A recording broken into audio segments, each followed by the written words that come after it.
All right. Welcome to the Tuesday night show. A little different this week because I'm not only going to welcome you, I'm technically going to be the Jay and Brian host because Mr. BSR has got prior engagement. Couldn't make it this evening. So he's good. Don't worry. He's fine. He's fine. He's playing plumber tonight. Yeah, he's working. I didn't want to disclose, but now that Howie, our fabulous producer, has told you, he is. He is working on the pipes. Oh, yes. So, yeah, working on the pipes. So, no Tuesday night Disc Jockey News TV show for Brian. But we are going to bring in my boy from Boston, DJ John C. over there. And of course, Howie. And I see JC from Mexico City is here. He was also at Expo. And Expo is going to be kind of the theme of the show. We're actually going to talk about what went on that you didn't see, the things that go on behind the scenes. My perspective being that of a manufacturer, what goes into bringing gear to the show, some of the logistics that are involved as far as flying, 15 people out, getting hotel rooms, getting dinners. And, there are things that go into the show. John and Howie will speak more about sound, lighting, and the logistics of the show that we had at Beret on Tuesday night. And we'll probably touch on a little bit of music, but we're gonna try to focus at least on what went into getting to Expo, and then also some of our opinions on it. And of course, in the comments below, if you've got things we didn't see, moments that we wish we had seen, by all means, mention them down there. But kind of to start things off, my show for DJ Expo started about 2 months ago. So back in June is when I kind of started the logistics planning and meetings and getting, what gear is going to go where. So the first thing after establishing you're even going to attend a show is, what do you want to show at the show? What gear is going to be there? What's the focus? Who's the audience? So there's a lot of discussions, a lot of Zoom meetings, a lot of team sessions that, you want to strategize for what is going to best serve the customer. Once that's established, then it's a matter of rounding up all the gear, getting all of the countertops, getting the booth design established. Then the next step is I physically touch all the gear. I test it all. Make sure everything's working, make sure everything's running, because we don't want to get there, open the show and have something not working and your experience is obviously tarnished. So I go through and test all the gear. I load everything up, wrap pallets. I've got assistants from different people along the way. It's not just me. So don't take it that. Now that actually took you a week, right? You had to travel. Yeah, it took me a week to test all the gear out, update all the firmware. Because again, here's the challenge that we wouldn't normally have. If this was a normal year, the gear would have been tested and set for NAMM. And then here we are 8 months later. But this gear, some of it has not been touched or tested since NAMM 2020. Right. And that's a long time. Firmware has been updated. Serato has new versions. Rekordbox has new versions. You need to load new tracks.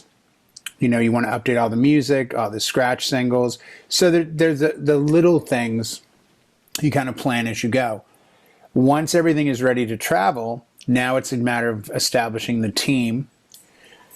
Logistically, it's easy in respects to you need to fly a bunch of people to Philadelphia. Those of you that drive in just to let you know, there is an airport in Atlantic City, New Jersey, but only one airline flies direct into it. And that airline is the fantastically amazing, I've never flown them and probably never will, Spirit Airlines. Oh. So they were the only plane that you could get and fly directly into Atlantic City. So we always, and in my 18 years of going to Atlantic City, I've always flown into Philadelphia. Once in Philadelphia, your options are very simple. Uber, Lyft. Now, back in the day, it was the SEPTA train from the terminal to 30th Street in Philadelphia, and then from 30th Street, the Atlantic City line, which would take you out of Pennsylvania into New Jersey and stop you at the convention center. And then as an homage to Atlantic City, you'd stop at the Tun Tavern next to the Sheraton, next to the former Miss America offices. knock down a couple, and then head over to wherever you're staying. In this instance, we actually had a bus take us from Philadelphia, came into Atlantic City. So I got to Atlantic City Sunday. Monday, I got up, and I won't have time to pull it up on my phone, but I put a post up on Instagram, and at the end of the night, I had walked 27,000 steps. Because what happens Monday is, has anyone seen my badge? So get out of the hotel room, go down to the expo hall, get the badge, come back up, give it to somebody. Hey, does anyone know if we have batteries? No, let me go to Walgreens, go up, you could take a lot of Ubers, but for me, it's just as easy to walk it. So a lot of walking, and then we set the show. And if you've ever been to the Hard Rock Arena, it's just an arena. It's just like a concert venue. So nothing is built and established. So what you don't get to see is that all the carpet is laid down on Monday. The entire place is carpeted. So if you looked around at the show and saw outside the perimeter of the show, you would see the floor was cement. That's what it looks like when I get there. But it's all carpeted. It's all electricity is thrown through all the booths. Everyone's showing lights and sound and all that. Well, that has to be done the day before the show. So electricity is run, then carpet's laid, then the booth is constructed. And once that ends, it's, okay, what are we going to do? Adult beverages, dinners, whatever. And then you start the show, and the show runs 12 to 6. So we would arrive about 10 o'clock, work till 6, strike the booth, which just means turning off all the power, taking off laptops, taking off needles, taking off vinyl, just all prepping the booth. Valuables, yeah. Yeah, the things that you don't want to have just sitting up there. It could fall off a laptop stand, someone could bump a counter walking through at night, whatever. So strike the show, have a post meeting. Hey, anyone have a problem? Anyone do anything? This and that.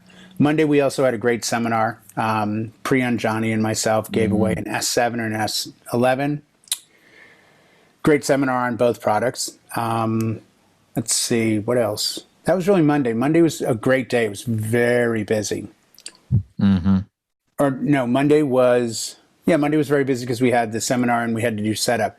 Then you roll in Tuesday morning about 10, do the show till 6, post meeting, dinner, went to Beret. So each day has other events that are going on around it. If you've never been to DJ Expo itself has what they call the official parties. So, Monday night was an official party at VIP Plum. Tony Hernandez played.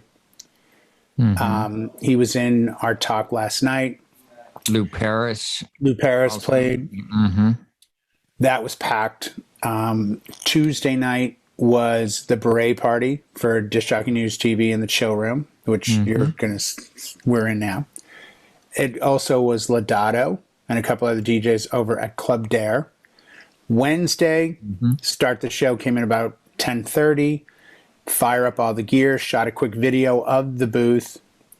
Booth starts, show goes, 6 o'clock comes around, post meeting, dinner, party, and then went to Club Dare to end the night with Scribble, which I've seen him probably 25 times, and he was on his numbers. Like, it was a great show. That's Wednesday, and then Thursday is the day that a lot of you that drive to the show might have already left on Wednesday or might be leaving Thursday. Even though Thursday is, traditionally the slowest day of the show, it was very busy this year. Like, I was really happy and really surprised how busy Thursday was. So Thursday is an 11 to 3 day. So it's shorter. Once the show's over, break the booth. So we literally have to put everything the way we brought it in. We have to send it back. So took care of all of that. Had a last meeting, dinner Thursday night, and then Friday flew home. And I made it a quick, little breakdown, but it goes by about that fast. It literally, like I said to someone over the weekend, I had a wedding, and I'm like, 7 days ago, I was sitting in Atlantic City, New Jersey. It seems like I was there a month ago, but it seems like I was there 2 days ago. I don't know about you guys as far as the experience, but it goes by very, very quickly. And it does. The show isn't over for me. So now I'll go in and double check all the gear that's come back. And again, it's just the quality control, because sometimes gear might go out to an artist. It might go out to a show that I don't, attend. It could be a clinic. You want to make sure that everything's always working. So I think it's always best to have a DJ, in the case of me, go in and test it, like set it up physically, make sure everything's going the way it's supposed to go, check the buttons, check the faders, check the effects, and then be able to put it in a box and know if we send this to somebody, they're good to go, So that is, in a nutshell, very quick nutshell, without boring everyone, what my experience was bringing that show kind of together. Now, for Howie, you had a lot of involvement in the Beret show, obviously. What went on with that, as far as like where you started, the work you had to do, things like that? Well, first off, we had traditionally had the chill event at the Irish Pub. And then, of course, we had that year off with COVID. Right. And our last experience with the Irish Pub was, it was raining. So we were stuffed into a very small room. And so I looked for a different venue, and I found Beret. They were only a year old before COVID hit. Right. And it looked like a very nice venue. So I contacted them, and through some negotiations, I booked that. And then there was, I'm guessing probably 80 plus hours into planning the logistics, backup plans, things like that. And we needed them. Somebody made a comment that said, wow, it was perfect. Well, they don't see what they don't see. So that we exactly problems. And I got to tell you, one of the biggest helps was John Cawley, there to my right on the screen. He brought he schlepped that sound system in and out like 4 times, I guess. Not including down from your house, but to your hotel room. Up to the hotel on Sunday, and then out to the gig on Tuesday, back to the hotel room, and then back to the car to take it home. So, it's intriguing to me. 20,000 steps. Yeah. Well, no, absolutely. Well, it's funny. It's just like doing a wedding sometimes. Nobody knows what actually went into the prep. Right. I was going to make that point, that it's kind of like, it's that prep time. And, I made what I call a logistic schedule. Everybody has a lane, stay in your lane. But I also, structure it so that nobody would be bumping into each other on stage. And then I had to play the bad guy twice.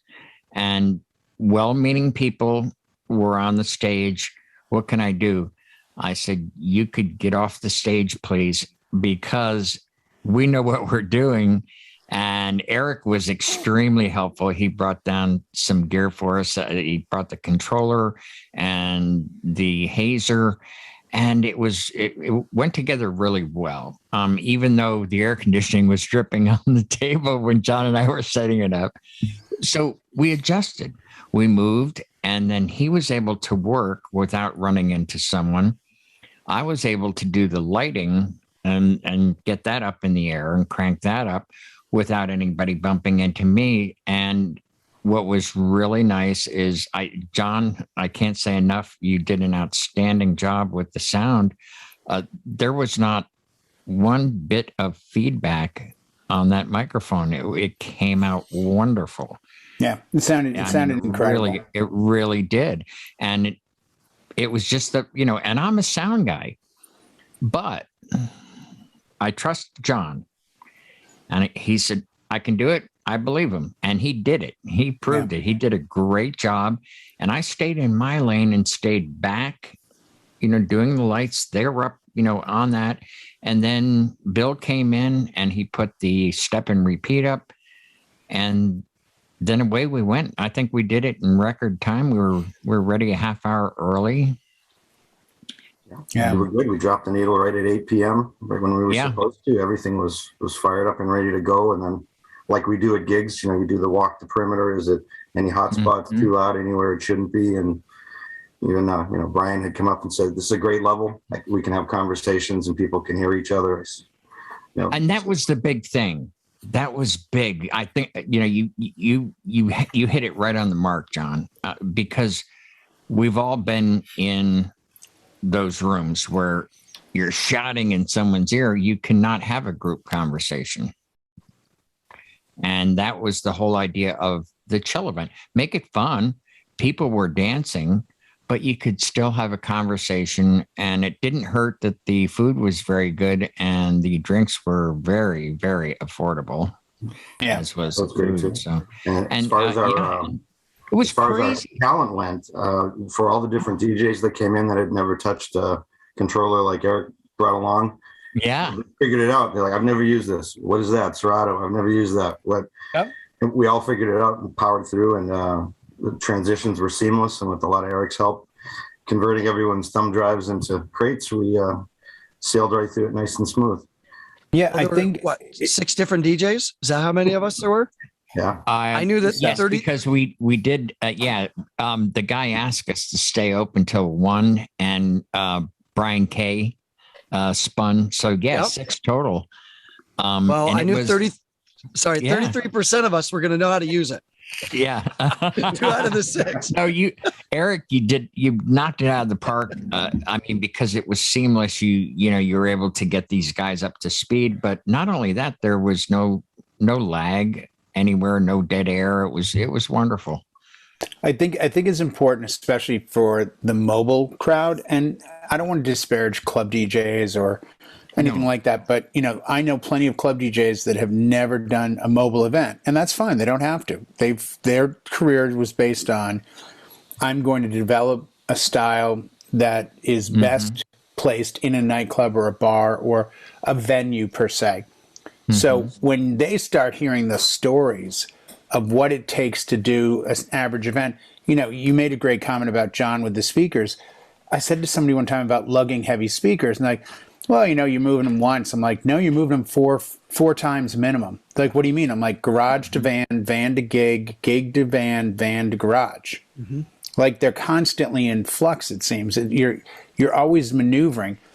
And from the manufacturer side of this, if the clock rolled forward really quick to next June, it's no less time to do the next show. It's not like, oh, we've done this 20 times, we got this in the bag. You still plan. I mean, my first production was 1997. I produced a show called Bash on the Beach with Head PE, Stuck Mojo, Buckethead, Jerry Cantrell of Alice in Chains, and some other band that's another one of the not really here bands.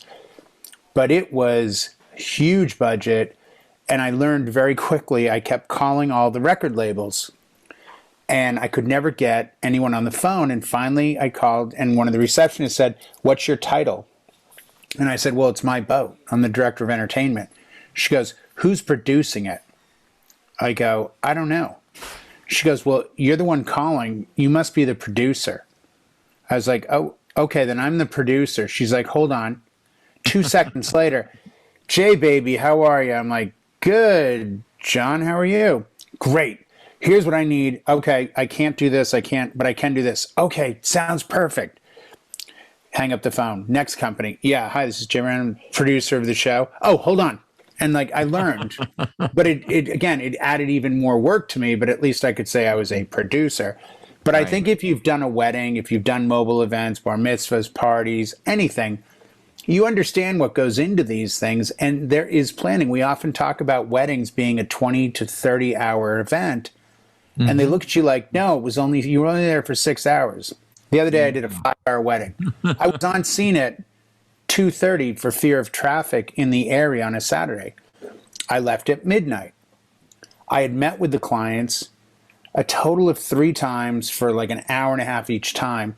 And, breaking the van, getting the gear, prepping the music. The time goes up very quickly. It won't be any different for next Expo. I'd love to do this show post NAMM. NAMM is an entirely different animal. NAMM now takes it to a level that's unprecedented because it's 20 times bigger than Expo, to be honest. and it's 20 times more work. Yeah. Yeah, because there's 20 times more gear. I mean, we had a relatively small booth. And when you were saying the hours you put in, Howie, physically testing gear, I put in about 50 hours. Yes. And if you look at the booth in totality, you think, why would that take 50 hours? Here's a box, open it, plug it in, check it, update it, connect it, run it. Like, picture you're at a wedding setting up. So let's say it only takes a half an hour. Well, you only had like 13 stations. That's only this many hours. Not everything is perfect. So there's that time that you want to put in. Plus, you got to clean things. You want it to be perfect. You know, you want the cables to all be coordinated. You want to zip tie things. You just want to make sure that the presentation is there. And especially at a DJ Expo, because the clients are, you know, it was so funny to hear mobile DJs come in and out of the booth and go, what do you think of that counter over there? Here's the problem. What if I have a water? Where am I going to put it? Yeah. I put it on the top. It looks cluttered. So I'm going to get this. And I have a shelf. And I'm like, oh, that's a great point. Well, what about this? Well, where am I going to put my headphones? I'm not going to lay them on the counter. I mean, that's a point that's often missed when we see photos where you have that, you know, rat's nest tables. And and that's what festivals are, because they've got so many lines coming up to the table. They might have lines for 10 CDJs and 5 mixers, even though they're only running 2, because they need to be able to switch gear out like that, like literally like that. And I've talked to their sound and they'll start setting up months early, literally boxing stuff up months early so that when they get on property, they can maximize the time. And I think that's what happened with you and John, you know, and everybody over break. John, what was you got the call for sound. Where does it go from there? Yeah, it was bringing the sound rig. So we needed speakers, all the connections to bring a controller. And I did have it set with the 2 laptops to run virtual and Serato, and I would have been on my SX3. Right. Eric came in with the better board. I say, well, mine's here. Let's keep it on the table as a backup, and you set up next, and we'll run everybody off of that, because I run Pioneer, Jay, you run Pioneer. It's easy enough to figure out. It's pretty common sense. Yeah. Once we had the sound up and had the computer running on his side. Again, it was just redundancy, as I had the same stuff. Exactly. And if we needed to kick it over, it would have taken seconds to have another fully operational rig. If God forbid. Well, I had quite a few conversations with you, John, and when he told me, "Hey, do you know what the guys are, spinning on? Is it Serato or is it virtual DJ?" And I said, "I don't know, but I can find out." And John took the initiative to load both on there, that at the flip of a switch, I was like, that's brilliant. That's now that redundancy and backup, plan A, plan B, plan C. So my lighting controller Mac is now Serato. Right. Exactly. And I thought that was brilliant, and to have someone say it was perfect when it really wasn't, that's I think one of the highest compliments. Smoke and mirrors. It's preparation is a lot of it. Yes. When I went to pick up Kim and put her suitcase in the back, and I've loaded my truck so many times, and I open the tailgate, I'm like, where's my 4-wheeler? Where's my 4-wheeler? Why don't I have my 4-wheeler? Back to the house I go, and you want to make sure you count the cables 6 times, the connections, the USBs, and you leave something big sitting on the side of the garage, and the second it's not there, you're like, that needs to be here. We're rolling in hotels 4 times. Okay, I need my now, 4-wheeler. part of that, like you said about setting, I did that too. I actually physically set up the rig, took it down, set it up, took it down a few times, and timed myself and made sure, okay, every cable had a backup cable, every type of, and what if one of you guys forgot cables from your mixer to the speaker? Well, I brought them too. And I know that you guys did. Everybody, and Eric was wonderful. He'd call me, "Hey, look, I got stuff in the truck if you need it." And I mean, I trust you inherently, Howie. But Eric that's just how we do it. Well, that's what you do. Good Guy Productions, we loaded in a crate of extra uplights. We had one of our, every person who goes out of my gear, because we're a multi-op, has a crate. And in that crate are like 4 power cords, several XLRs, several DMX, another power strip, a triple tap splitter, an HDMI cable, rolls of gaff tape, zip strips. All that stuff goes in one crate. So I'm like, Corey, let's just grab one and throw it in. So we had our full rig crate with us as a backup, which we didn't even need. It was interesting that you mentioned that, guys made a comment about where am I going to set my water? John and I get there, the water's dripping on the table, right? Okay, plan B. We're going to move everything forward. And it's funny. Move the lights because they were dripping on the lights. I was like, oh my goodness. This is one of the few years I can remember where we didn't have any rain at all. Yes, like Expo, almost 100% of the time, whether it's during the day or at night, but at some point there's rain. And famously, twice when it was the Trump Taj Mahal, we got rain, and our booth was always in the front. And the rain twice started hitting one of the CDJs. The first year was a CDJ 800. Wow. Because I remember someone saying, there's water on that player. And I went over to wipe it. And as I'm wiping it, it got on my head. And I'm like, really? And I went over to Davey. I'm like, yeah, there's water coming out of the ceiling on our players. He's like, the players will be fine. We'll move them over. Like, wow. But rightfully so, he goes, my issue isn't the players, because I've done festivals where there's, half an inch of water on this, you're fine. It's the $10,000, this shows how long ago it was. It's the $10,000 plasma, 50-inch plasma worth 10 grand that he was worried about. So I just said, I'll go find trash bags. And it doesn't look good, but the immediacy of, I'll put a trash bag over it. Okay, so that's out of danger. Now let's see, what are we going to have to do for the rest of the day? I can always move a table. I mean, even in your case, there's water hitting the table. If it's not coming down on the entire stage, you can move to the right and back a foot. Okay, now the water's just hitting the stage. Hey, guys, you got a leak. But it's that thing in us as mobiles that I think we're constantly preparing. I've got cases. I did a gig the other day, and I left 2 bags behind on purpose because I carry them all the time. One's a big blue hockey bag with cables. And I literally looked in the back of the Jeep, and I'm like, I haven't used anything in that bag in forever. And this is probably the smartest I've been this year. I decided to set up my main setup for the dancing section, and I bought new bags. And when I was done setting up, I put all those cables in one bag and marked it. So this is the main setup. It doesn't do anything but set up, then get zipped shut. I don't take, I need an IEC cable. I'll take it. No. This has to stay closed, much like Eric was saying about that case. My cocktail setup, I actually have a power source. My MacBook, the Air that I'm talking to you guys, that's in that bag, along with a Shure SM58 with a short cable with a 1/4 inch end. So I don't have to think it out when I get to the event. And it's cut time out of setups dramatically. But I still carry 2 of my 4 extra bags. There's no scenario that's ever going to be present unless I decided to pull over on the side of the road and throw the other bags off a cliff and then go to the gig. So I know I'm covered. But there's always that thing in the back of your mind, like, did I grab the laptops? Let me grab my, and my laptop's sitting in my backpack next to me in the front seat, and behind it sits a black book that has my hard drives in it, and that's 100%. And those go to the door when I'm done on Saturday morning. I'll put them by the back door, and I clip my car keys on. And that way, there's no way I can leave. I mean, it's, I've talked to some DJs that are like, dude, just throw you're all set, do your stuff a week early and you're done. I'm like, you know what? My habit is the day of, I just finalize. I print the names for introduction. I do this, I do that. And you had to drive from Boston to New Jersey. You had to come from New York.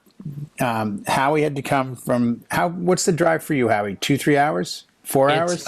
It's 2.5 straight away, but I stopped and picked Brian up. So it was about a little over 3 hours. See, those, it was fun. Yeah. I mean, in spite of all the things that happened, did you guys have fun? I mean, it was a great time. Eric and I were laughing when, I know some people tend to panic, but the lights went out, and I was like, oh, I'm going to have to check every light because they were moved. Somebody probably hit a button. And sure enough, remember, Eric, the first light I turned over, it's not DMX. And we were both laughing. But you know we're what? Not we panicking. Right. Because we've been there. And that's the experience that we bring with us, especially with those lights. Now, ADJ made those lights. It's a great light, but the feet are too small on them. And so if you wiggle that and you put it down off to the side, you have a tendency to hit those buttons. Yeah. As a matter of fact, I have one right here. Yeah. And this is what he's talking about. These little buttons here. Yep. If you're laying them flat, and I've had somebody, put their foot, even with the stand, they put their foot under it to move it out of the way at a wedding one time. Yeah. And it messes up the whole DMX chain. But like you said, we know better. We know, we just go and look. Experience. That's no panic. Just it's like when your Pioneer platters start going backwards the first time. You're like, wait a minute, shift sensor. I was at a prom, one hand on the sensor button, moving music up into the playlist, and I'm Googling on my phone. How do I make this go forward again? When I first bought the SX. Yeah, I've had people. It's not uncommon when you clean a CDJ to hit the rewind. Yeah. Yes. Yeah. I've done it 100 times where you load a track, you hit play, and nothing happens, and the track's there, but you notice it's trying to go to the last track, and it's like, this isn't really making any sense. And I've learned through habit to look over and see if a little red light is on that says, REW. And it's like, oh, it's in. Okay, I got you. I know what to do now. Okay, now we've all, we had little. I don't call them problems. Situations is what I like to call them. We have a solution. What about you, John? How did it go for you? Because I was busy with my other stuff. How did it go for you? Set up from beginning to end. I mean, for the audio end of it, it's not complicated. Once I was able to get in and make sure I have all the right cables and wire manage everything, I didn't have any issues. When the second board came in, we had to break out a couple extra cables, and that was no big deal. It's like we can work through this.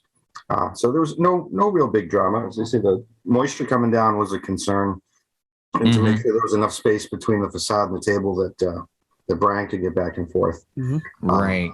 So it was the construction, because everything had to be shifted a little this way, a little that way. But to avoid the water from the air conditioning. It stopped eventually. Once he had it up and running for a while, it went away. But I got to tell you, honestly, I'm a meticulous planner, when it comes to logistics and everything else, but I did not expect the sweating air conditioner to be dripping on us and we'd have to move everything. These things do. You get, like you say, you got to be prepared. Yeah. You got to be prepared. Now, just to shift gears a little, but to stay kind of on topic. Cool. What I'd like to do, and I'm going to encourage anyone that watches this to put this in the comments. We've talked about a big show, where genuinely everything went the way it was supposed to go. Everything arrived. It's a different logistic than a wedding or a prom or a bar mitzvah where you're physically bringing gear. But let's talk about examples of events we've done for our job where we've run into a challenge that either just threw us for a loop and turned out to be nothing, or that you learned from and then changed things down the road afterwards. It doesn't have to be a catastrophic failure, but I'll start. I'll give you a couple examples. Up until this year, I used to use one wireless mic for the ceremony on a stand, put it down about chest height, and the officiant, bride and groom, it sounded great because I would work a lot of outdoor venues where there's wind, and I just felt the lavs picked up too much wind. Well, I would then move that mic from the ceremony section for announcement and toast to a different section, and I can't tell you how many times I would move it, I would power it, I would have the cable plugged in, I would get time to introduce the bride and groom and the wedding party. I'd have, people standing around, And then I would go to speak and nothing would happen. And what it would be is I wouldn't have plugged in the other end of the cable. So I would look down in the mixer and see the cable plugged in, but I wouldn't have plugged it into the actual mic, or vice versa. I would plug it into the back of the mic transmitter, but not into the board. And that happened like twice that I can think of, where I immediately panicked. With Serato, I've had decks disappear. I don't know if you've ever loaded a track that was either not there or had a problem. And what it will do in Serato is it'll black out the wheel. And then you try to load, excuse me, another track and it won't load. And the first time it happened, it panicked me until I realized, well, let me hit the button over on the side of the SX2 that goes from deck 1 to 3. And deck 3 lit up. And I had to play on deck 3 for the rest of the night. Yeah. So instead of 1 and 2, I was playing on 3 and 2. Yeah. And then on deck 1, I turned all the knobs to off. So if I looked down, I wouldn't try to think, why can't I hear the song? Mm-hmm. That's just 2 small examples. But, do you guys have any examples of real life gigs? Eric, I'm only going to make you last because you've done some really huge gigs up there in Lake Placid. And I think your stories are probably going to top our stories. Because I'm a single owner operator. I'm not doing stuff with 1,000 meters away. Somebody's got a microphone. So I think we'll go to, on my screen, my brother from Boston here, John, is on my right. So we'll start with John. John, a couple examples of what happened at a gig that you learned from, may have changed the way you approach things, or something like that. And there's always a lot of horror stories in our business, and some of them are just miscommunications. I've had wedding coordinators set me up in the wrong location, and you're just about done with wire management. Like, you're supposed to be over there, and as a result of that, I always ask, and I always show up a little extra early. Like those kind of surprises. Not too much mechanically has ever really surprised me. We've had power go out on a few gigs. That's just after God. Howie's probably got a few battery stories how he can just power through it. But when the lights go out for normal people, the lights go out. Lights go out. Yeah, that's all she wrote. You just have to just look at the situation, just adapt and overcome, and just find a way to make it work. I think the worst part is usually that immediate panic. Because there's this is going to affect the rest of the night. And, I didn't say this, and I'll get to Howie in one sec. One of my big first DJ experience was I was director of entertainment for a yacht company. So I was DJing on boats every night. And this is in the late 90s. So no cell phone. But I had a pager, much like something like this. So I would, it would vibrate on my belt and I'd be like, it'd be a phone number, 911. And I would call it and it would be one of my DJs on a boat. And I would be like, I can't get to you. You're in the water. And it was a great way to learn how to pack extra, how to know that you can talk through your headphones if you forgot your mic, because there is no coming back at this point. The boats aren't coming back. There's 500 people on a boat. They're not going to stop what they're doing. I'm not going to water taxi out. And it would be stuff like you learned very quickly to do what I think John, Howie, Eric, and myself do, which is start at the beginning and go back. Like, I have a microphone. Okay, the transmitter's on. The handheld is on. The transmitter's plugged in. Let me see the cable. Oh, not plugged in. Perfect. Okay, done. And I would get those emergency calls of the speakers aren't working. Okay, that means the cables, the speakers, or the amplifier, or the connection from the mixer. Is the mixer on? Yep. Are the lights going up and down? Yep. Is the amplifier turned on? Yeah, it's turned on. Double check it. Hold on. And I would hear click and then Hall and Oates. I'm like, okay, got it. Thank you. I don't understand. Why? Sometimes the cables come out of the back of the amp. But that was the thing. So that happened once, and the next day I had a guy custom build me a case, and he put a locked screen over the amps with Torx screws, and we set the amps, and that way I knew we were okay. And someone said, "Oh, what if a fuse goes out?" The fuses were on the back, so that was okay. But it would be those things weren't plugged in. I mean, as the DJs that watch DJNTV understand, it's traditionally something easy. Traditionally, you know, if it's internal electronics, you might be out of business. So you grab your backup. The other night was a great example at Beret. I had the choice of 2 pieces of gear. Either one worked. There was 3 laptops in front of me. I mean, like everything we could have possibly needed was right there. Now, Howie, coming from the Max's Kansas City days of sound and bands and punk, you know, give us a couple examples of the times you've been faced with that uh-oh moment of like, this isn't working, this isn't going the way it's supposed to. What do I do now? It's gonna come down to time constraints. And I have been caught where I thought I had enough time and I was so rushed that I barely made it for showtime. So I had to develop a system for myself that would be able to be set up quickly and avoid that rush, or what if something else happened type of thing, or hey, oh yeah, that band couldn't make it. We got this other band's coming in and they need XYZ mics, and their rider says that they need to have this, that, and it's like, okay. So one of my big things would be going back to the power issues and the time constraints.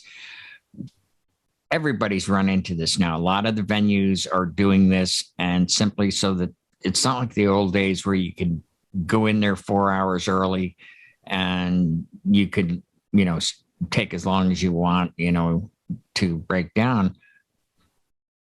I go to a place like the Hilton in Philly, and it's a wedding factory is what it is. They got 4 big ballrooms, and they'll rent. They said, oh yeah, you can come in at such and such a time. And so I came in with the rock and roll cart loaded up, and I opened the door, and there's a wedding shower going on. And I'm like, oh, well, I'm supposed to be setting up at 3. And so I walked up to the DJ. I said, what time do you end? He goes, 4 o'clock. And I'm like, well, I have to start at 5. And this is where diplomacy comes in. And it's like, okay, you know, I have to start at 5, and, you know, I've gotten it down to where I can set up lights and sound in an hour, but I'm not going to have an hour because he ends at 4. And then he's got to get out and I get in. And so I worked out a system with him quick. I said, how about this? You load out from the left and I come in from the right. Yeah. So when you're breaking down, I'm setting up. And that worked. And it worked because I wasn't a Richard about it. You know what I mean? Like, hey, it's in my contract. You know, that doesn't matter. All that stuff doesn't matter. The show must go on, and it must go on time. 100%. Have you had the time? I mean, I'm sure we all have, because that reminds me of a venue that I've done where it's like you open the door with your cart and there's people. And you're like, and I knew the particular DJ last time it happened. I'm like, bro, what time are you done? He's like, they extended. I'm like, what do you mean they extended? Like, I'm loading now. What time do you start? 5 o'clock. And it's like 3:45. He's like, I don't think they know that. And I had to get the banquet cap, and I'm like, do you not know we have a wedding in this room that starts at 5 o'clock? Like, I'm here now because they said I couldn't get here at 3 because the other event ended at 3. Right. He's like, I forgot. We've extended them till 4. I'm like, you know, so I just went in the hallway and started opening up cases and literally putting, you know, pre-staging. Just pre-staged everything. And I said, well, I have to set up over there. So I just literally, and I told the other DJ, the second you're done, you know, and the banquet captains, what can I do to make this work? I said, I need a 6-foot table with a black skirt. And, you know, literally got the table set up in the hallway, and then had a busser come out and help me lift the table up, bring it in. All I had to do was plug it in. Yeah. You know, not fun. Have you, now, since you come from a bigger setup than I do, or John does, or Eric does, initially being in sound and dealing with big clubs and big events, Have you run into anything at a small event that's just like at a wedding and you've kind of just been, wait a second, or have you found that the way you prep for events, you're always a step ahead? These days, I am a step ahead because I did get bitten early on.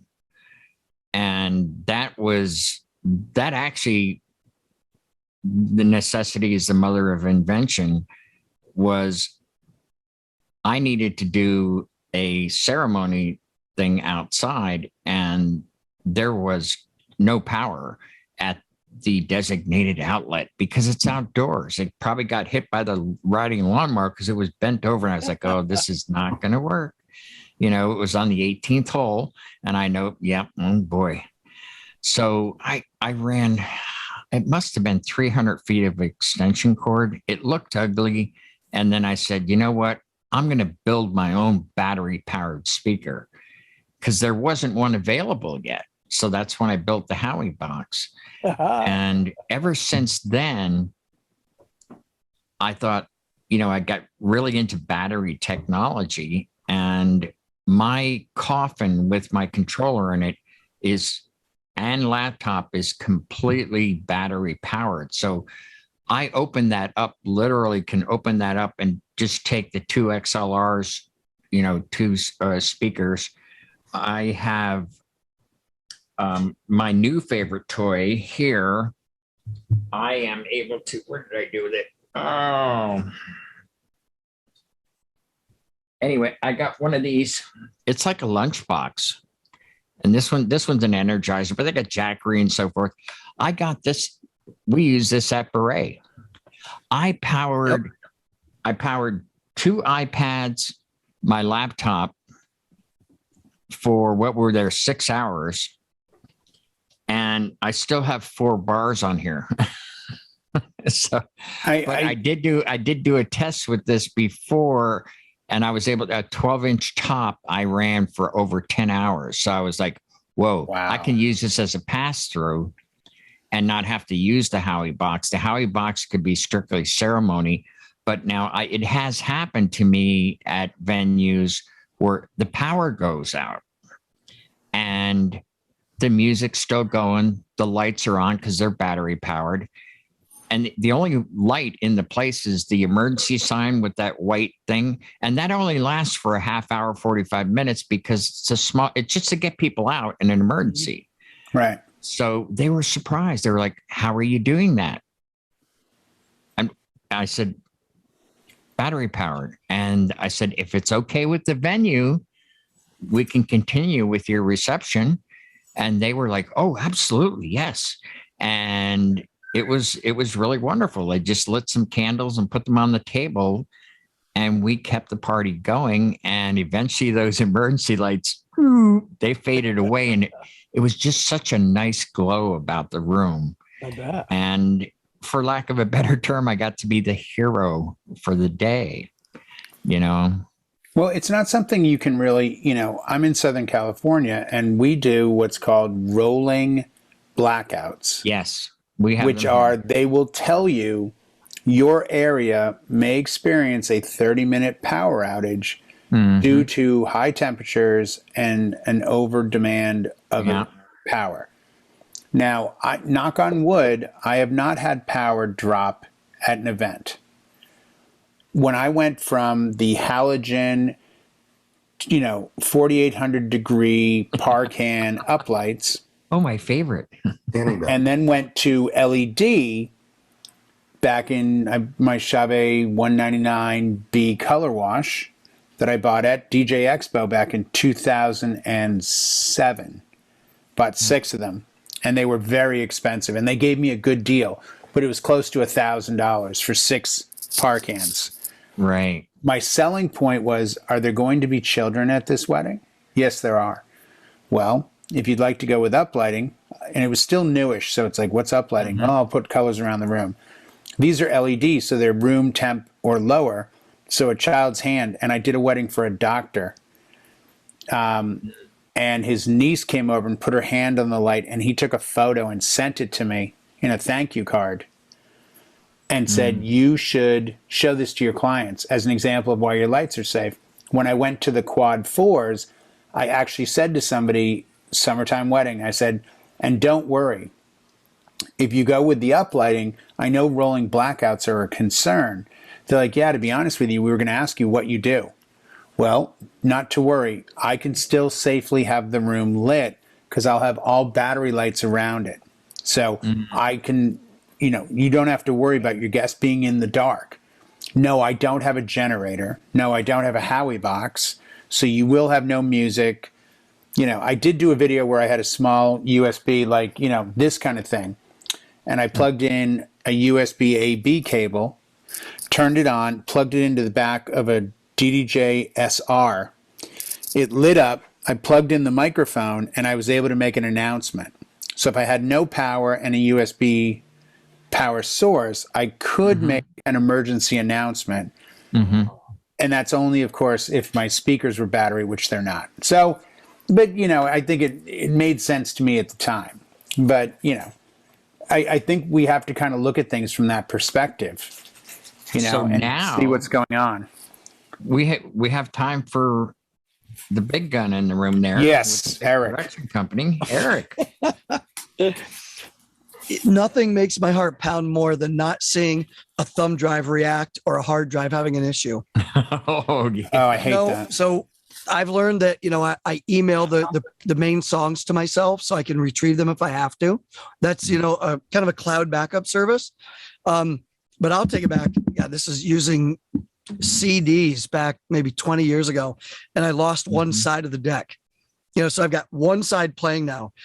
And it was such a headache. And the thing was just, the deck was just dying on me.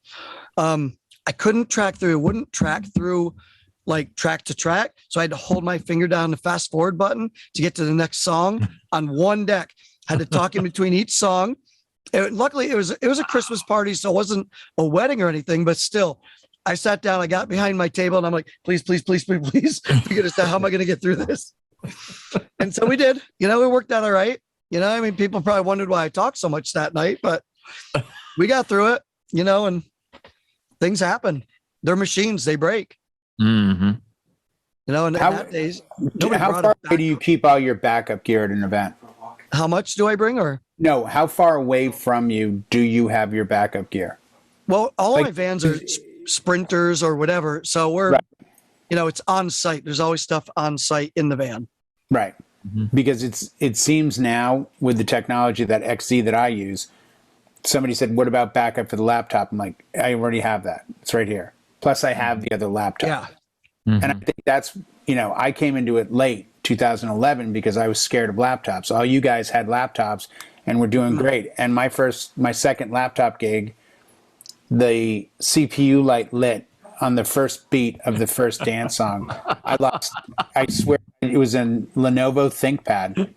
And I had a MacBook Pro, and it was a loaner from Pioneer, and they did EDC. And they said, here, we'll give you a Lenovo for the weekend, and we'll give you back the MacBook Pro. And I told Pulse, I said, the first song hit, and it was In the Mood.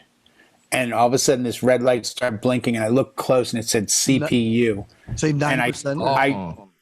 And I had to do the entire gig, and I lost 10 pounds of sweat. Yeah. So you were in the mood, but the computer wasn't. No, it was not. And that's one of the Mac reasons that I stuck around with that stuff. But it's so, the old days, the CD wouldn't play, or I reversed the RCA cables, or, What's another good one from you, Eric? Because I know you do a ton of gigs. So here's one that became a success story. It isn't DJ related, but it's production related. This one guy, he was a new guy. He goes, so those gobos we use, those glass gobos, what do they look like anyways? And I'm just busy go, here, this is what it is. So I hand him the case, right? Later I said, hey, Chaz, I need that gobo back. What gobo? The glass gobo, the $500 glass gobo for the sponsor that I'm going to put on the ice shooting from the top in half an hour when the show starts. I don't have it. What do you mean you don't have it? I gave it back to you. No. Well, I might have put it on your table. Okay. So think real hard. Where did you put it? I need to put it in the gobo projector, and I need to shoot that on the ice because that. So anyways, it didn't happen, but we had produced a a blank of it on just a regular clear piece of like, God, what is it? Not a cellophane, but Oh, like the transparent ones? kind of like that. Yeah. I quickly took this 80G light. It's the Icon profile.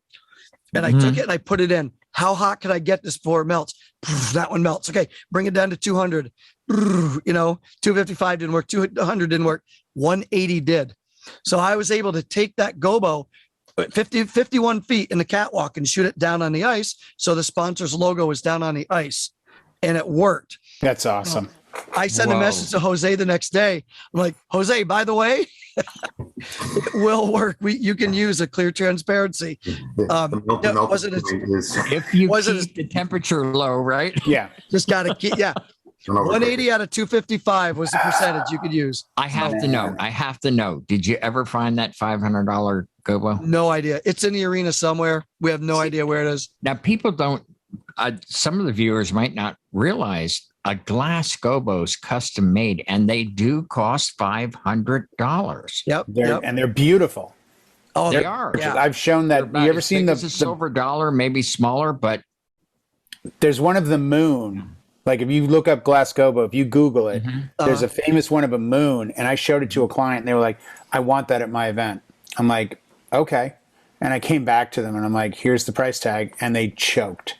Yeah. They're like, you've got to be kidding. I'm like, no. I said, if you want to buy it, I'll rent you the light to use it. Right. But for me to buy it, it's this much because I have to do the groundwork. But, I mean, you're talking $500, $600, $700 sometimes.